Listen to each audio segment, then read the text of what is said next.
Hello et bienvenue dans cette seconde saison du podcast Philippe Brandit. Je suis très heureuse de te retrouver par ici et pour aborder cette nouvelle saison, j'ai envie de te parler d'un sujet qui revient souvent dans mes échanges clients.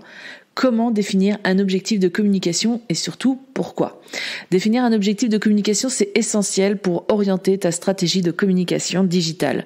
Sans objectif clair et précis, il est difficile de mesurer l'efficacité de ta stratégie et d'adapter ton plan d'action en conséquence. Alors si tu as envie d'en savoir plus et de connaître étape par étape comment les définir avec précision, écoute ce qui suit. Bienvenue sur Philippe Brandit, le podcast qui te donne un max de conseils design et stratégiques pour t'aider à améliorer ton image de marque.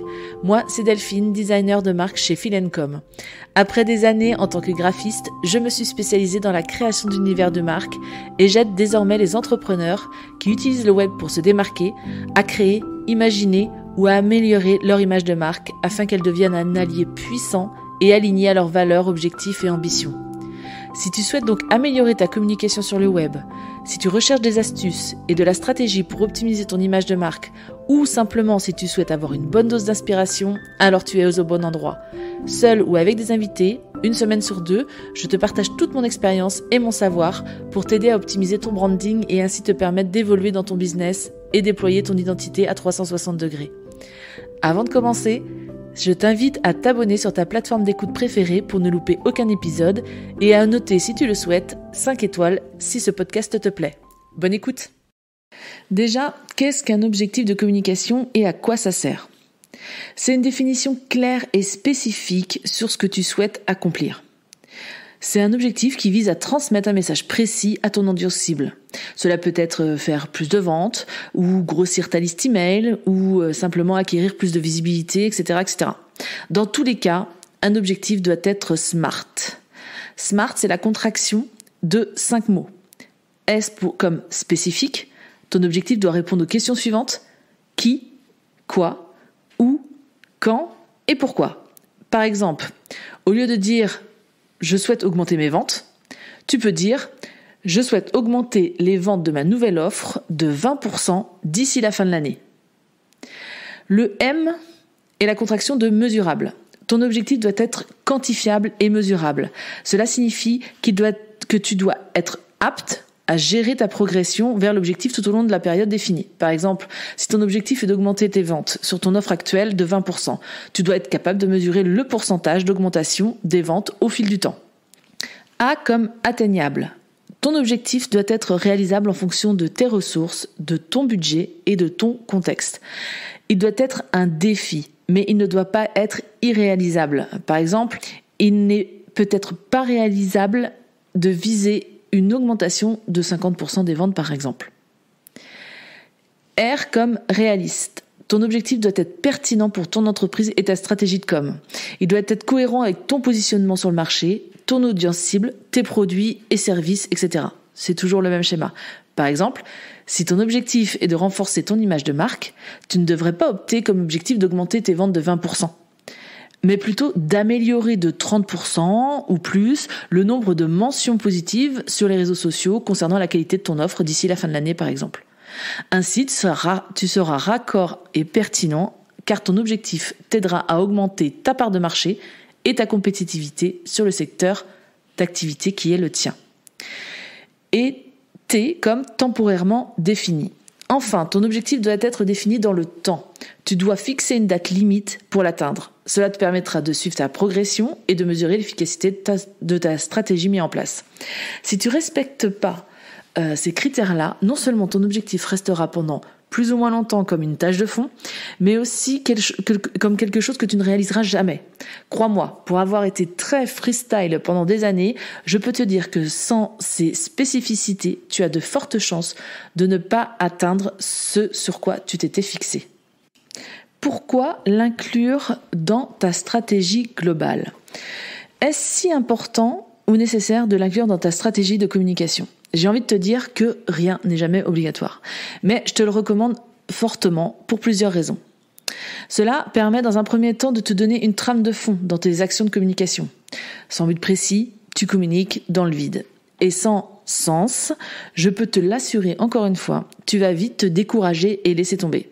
Or, si tu as une envie d'accroître ta visibilité ou encore de capter plus de clients, il n'y a pas de secret, persévérance, régularité et action seront nécessaires. De plus, ça va te permettre aussi de sensibiliser régulièrement ton public à un nouveau produit ou service, d'améliorer la réputation de ton entreprise, d'augmenter les ventes, de renforcer l'engagement de ton public et d'encourager les gens à faire des actions spécifiques, notamment de les abonner régulièrement à ta newsletter. Plus tu vas éduquer cet auditorium, plus les gens se fidéliseront et comprendront ce que tu peux leur apporter. Grâce à ces objectifs, tu vas aussi pouvoir jauger l'efficacité de tout ce que tu as mis en place en définissant des indicateurs clés de performance, les fameux KPI. Associés à chaque objectif, tu vas pouvoir suivre la progression de ta stratégie, analyser les résultats et prendre des décisions adéquates pour améliorer l'efficacité de ta communication. Grâce à eux, tu vas également renforcer ta cohérence.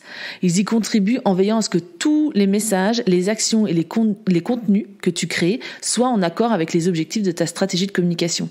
Ça permet de renforcer l'image de marque, de favoriser la mémorisation des messages et de renforcer la relation avec ton audience. Et enfin, les objectifs sont également importants pour mobiliser les ressources nécessaires à la mise en œuvre de ta stratégie de communication. En établissant tes objectifs clairs et ambitieux, on peut motiver des équipes si tu en as, obtenir leur approbation au passage et mobiliser les budgets nécessaires. Donc, comment les définir avec justesse ? Et c'est là que je t'invite à prendre un petit papier. Tu dois, dans un premier temps, prendre de la hauteur sur ton entreprise, tes besoins, ta concurrence et les attentes de ton public cible. Mets-toi sur pause et réfléchis à l'intention que tu souhaites mettre derrière chaque objectif. Ensuite, identifie avec précision les besoins de l'audience visée. Au-delà de savoir qui ils sont, il faut aller chercher des réponses plus précises encore, comme « qu'est-ce qu'ils attendent de moi ? Que puis-je leur apporter ? Ont-ils des peurs, des freins qui les empêcheraient de me faire confiance ou d'acheter chez moi ? Quelles sont leurs attentes ? Il faut absolument creuser tous ces aspects-là pour que tu puisses définir des objectifs adéquats. Ensuite, évalue le contexte dans lequel ils évoluent aussi, les conditions économiques, politiques et sociales. Ainsi, tu pourras savoir comment surfer sur des tendances ou des actualités marquantes dans ton secteur d'activité pour un impact plus fort de ton message. Détermine quel comportement du public tu dois adopter. À chaque objectif, ose dire les choses. Il faut guider ton audience et lui dire exactement ce que tu attends d'elle. Les CTA, les Call to Action, servent à ça et doivent donc ponctuer chacune de tes actions marketing pour que ton audience sache exactement quoi faire. Soit il commente, soit il partage, soit il s'abonne, etc., etc. Choisis ton canal de diffusion avec pertinence pour faire passer le message et atteindre l'objectif fixé. Encore une fois, cette décision va être cruciale pour que tu aboutisses avec succès dans l'ensemble de tes actions de communication. Et enfin, définis les critères de mesure sur lesquels tu vas veiller. Note, surveille les différents éléments qui te permettront de jauger les performances de ton objectif. Avant de le mettre en place, écris les mesures de départ, soit ça peut être un nombre d'abonnés sur ta newsletter ou un nombre d'interactions par publication si c'est important, ou encore le nombre de visiteurs sur ton site web, etc., etc. Ainsi, tu auras des notes de référence pour voir si oui ou non l'objectif a été atteint sur le temps imparti. En résumé, définir des objectifs dans une stratégie de communication permet de donner une direction claire, de mesurer ta performance, de renforcer la cohérence et de mobiliser les ressources nécessaires pour les atteindre. Ils sont de puissants alliés pour renforcer ton image de marque. À travers eux, tes actions de com prendront pleinement sens auprès de toi, mais aussi de ton audience et vont aussi venir asseoir une certaine expertise.